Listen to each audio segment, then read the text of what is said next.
SIR এর দুটো ধাপ পেরিয়ে গিয়েছে, অর্থাৎ ফর্ম বিলির পর তার সংগ্রহ, তারপর ডিজিটাইজেশন। বিএলওদের ভূমিকা এখানেই শেষ। এবার গুরুদায়িত্ব ইআরও জেলার নির্বাচনী আধিকারিকদের। এবার ফর্ম খতিয়ে দেখার পালা।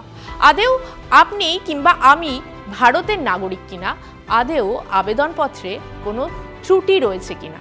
মূলত এই ম্যাপিংয়ের ক্ষেত্রে দুটি সমান্তরাল ভাগ করা হয়েছে। একটি সেলফ ম্যাপড, অর্থাৎ যাদের নাম 2002 সালের ভোটার তালিকায় রয়েছে, সেটা কমিশনের কাছে খুব একটা নাড়াচাড়া করার বিষয় নয়, কারণ সেটা জলের মতো পরিষ্কার। দ্বিতীয়ত প্রোজেনি ম্যাপিং, সর্বাধিক এই বিষয়টির ওপরই গুরুত্ব দেওয়া হচ্ছে।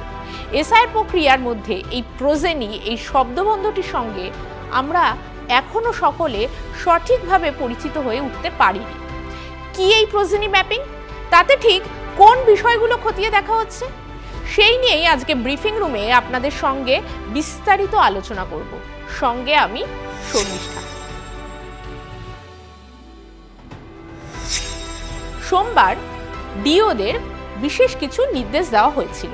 মঙ্গলবার প্রোজেনি ম্যাপিং সংক্রান্ত নির্দেশ দেওয়া হয়েছে, অর্থাৎ 2002 সালের ভোটার তালিকায় নাম নেই, বাবা ঠাকুরদার নামে ফর্ম ফিল আপ যারা করেছেন তাদের ফর্ম খতিয়ে দেখার নির্দেশ দেওয়া হয়েছে। এটাকেই নির্বাচন কমিশনের ভাষায় বলা হচ্ছে প্রোজেনি ম্যাপিং। মূলত যে সমস্ত বুথে বংশগত মিল বেশি পাওয়া যাচ্ছে, এমন বুথ ফের খতিয়ে দেখার নির্দেশ দেওয়া হচ্ছে। ফর্মে দেওয়া পরিবারের সদস্য বা উত্তরাধিকারীদের তথ্য সঠিক কিনা, প্রয়োজনীয় ডকুমেন্ট অর্থাৎ নথি সংযুক্ত রয়েছে কিনা, যেমন জন্ম শংসাপত্র, আধার, ভোটার আইডি, সম্পর্কের প্রমাণপত্র, সঙ্গে নাম, বয়স, ঠিকানা, সম্পর্ক ইত্যাদি ইত্যাদি বিষয়গুলো, এই সমস্ত কিছু খতিয়ে দেখা রয়েছে। সঙ্গে ভুল বা কোনো অসঙ্গতি রয়েছে কিনা। পাশাপাশি মৃত এবং ডুপ্লিকেট ভোটার নিয়েও তথ্য দিয়েছে সিইও দপ্তর। তবে এইসবের মধ্যে নথি বলছে মঙ্গলবার বিকাল 5টা পর্যন্ত মোট 46,20,000 এনুমারেশন ফর্ম ফিরেছে।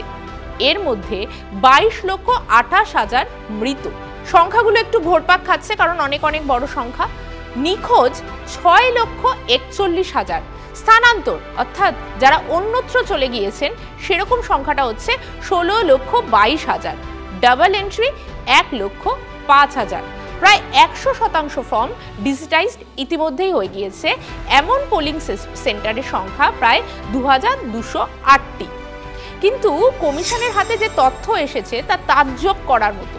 বিশেষত 50টি বিধানসভা এলাকা, যেটার ওপর বিশেষ নজর দিচ্ছে কমিশন। কারণ যেখানে 2002 সালের পর ভোটার হয়েছেন এমন ভোটারের সংখ্যা সব থেকে বেশি। শতাংশের বিচারে সেটি কোথাও গিয়ে দাঁড়াচ্ছে 62%, কোথাও গিয়ে আবার দাঁড়াচ্ছে 66%। অর্থাৎ 2002 সালের আগে ওই 50টি বিধানসভায় ভোটার ছিলেন মাত্র 35%। তাহলে এই 65%-এর মধ্যেই কোথাও বাংলাদেশি অনুপ্রবেশকারী নেই তো?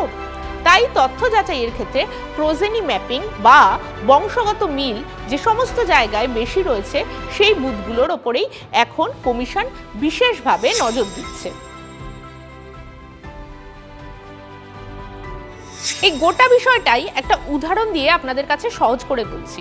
ধরুন একজনের বয়স 2025 সালে 50 বছর, কিন্তু 2002 সালের ভোটার তালিকায় তার নাম নেই। অর্থাৎ এমন দেখা যাচ্ছে, মানে এমনও বিধানসভা রয়েছে যেখানে প্রোজেনি ম্যাপড 200%-এর বেশি, যেমন মুর্শিদাবাদের শামসেরগঞ্জ, যেখানে সেলফ ম্যাপ অর্থাৎ যাদের 2002 সালের ভোটার তালিকায় নাম রয়েছে তাদের সংখ্যা মাত্র 68,499 জন। তার মানে 2002 সালের পর যাদের নাম উঠেছে তারাই প্রোজেনি ম্যাপ। এবার দেখা যাচ্ছে কমিশনের পরিসংখ্যান তেমনটা বলছে যে এই প্রোজেনি ম্যাপড ভোটারের সংখ্যা এই শামসেরগঞ্জে 1,63,434। অর্থাৎ তারা দাবি করছেন তাদের বাবা মা ঠাকুরদার নাম 2002 সালের তালিকায় ছিল এবং সেই তালিকা অনুসারে তারা নিজেদেরকে প্রোজেনি ম্যাপড বলছেন। অর্থাৎ দেখা যাচ্ছে 2002 সালের তালিকা অনুসারে এটা কিনা 238% বেশি। তাহলে প্রশ্ন তো উঠবেই, ওই এলাকায় কি সংখ্যাগরিষ্ঠই 2002 সালের পর জন্মগ্রহণ করেছেন, নাকি জল মিশেছে। আবার আরেকটা উদাহরণ দিচ্ছি, মেটিয়া বুরুজ।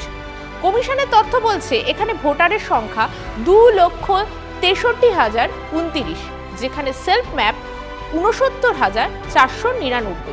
প্রোজেনি ম্যাপিং হয়েছে এরকম ভোটারের সংখ্যা 1,21,241, অর্থাৎ প্রোজেনি অন সেলফ ম্যাপিং এর সংখ্যা বেশি হয়েছে প্রায় 175%। কমিশনের নজরে রয়েছে এরকম ধরনের বুথগুলো, অর্থাৎ শামসেরগঞ্জ, সুতি, রেজিনগর, চোপড়া, বেলডাঙ্গা, ভাঙড়, মেটিয়া বুরুজ, বসিরহাট, দেগঙ্গা, এই সমস্ত বুথগুলোর ওপরে কমিশনের কিন্তু বিশেষভাবে নজর রয়েছে। কিন্তু এইসব এলাকায় আবার ভোটার তালিকা যদি আমরা খতিয়ে দেখি, তাহলে দেখা যাচ্ছে 2002 সালের পর যারা নাম তুলেছেন তাদের কারোর বয়স আবার 50 বছর, কারো বা 65। বয়সের গড়মিলটা বুঝতে পাচ্ছেন তো? 2002 সাল যদি আমরা খতিয়ে দেখি, 2002 সালে কিন্তু তাদের ভোটাধিকার প্রয়োগ করার বয়স ছিল, কিন্তু তারা নাম তোলেনি। তাহলে পরে কেন তুললেন? গত কয়েক মাসে তো প্রায় রোজই এই ধরনের অভিযোগ উঠে আসছে, মানে যেখানে বাংলাদেশি অনুপ্রবেশকারীরা ভারতের নাগরিককে বাবা মা বানিয়ে ভোটার কার্ড বানিয়ে ফেলছে। সেটা প্রতিবেশী হোক কিংবা শ্বশুর, মামা, কাকা, যেই হোক। মানে এই ধরনের খবর নতুন করে আর আপনাদের কাছে বলার নেই। প্রোজেনি ম্যাপিং যেখানে অস্বাভাবিক হারে বেশি হয়েছে, সেই জায়গাগুলিকে খতিয়ে দেখার নির্দেশ দিয়েছে কমিশন। পাশাপাশি আরও একটা বিষয়, আবাসনে বুথ সংক্রান্ত ইস্যুতে মঙ্গলবারও পদক্ষেপ নিয়েছে কমিশন। যে সমস্ত আবাসনে 800 বা তার বেশি ভোটার রয়েছে, এই রকম আবাসন খোঁজ করতে বলা হয়েছে এবং আপাতত এই প্রোজেনি ম্যাপড যে ভোটার রয়েছে তাদের নিয়ে বেশি ভাবনা চিন্তা শুরু করেছে নির্বাচন কমিশন। এবার দেখা দুধ থেকে জল ছেঁকে আদেও কতটা বার করা সম্ভব হয়, সেদিকে নজর থাকবে আপনাদের। সঙ্গে আপনারাও নজর রাখুন TV9 বাংলা ডিজিটালে।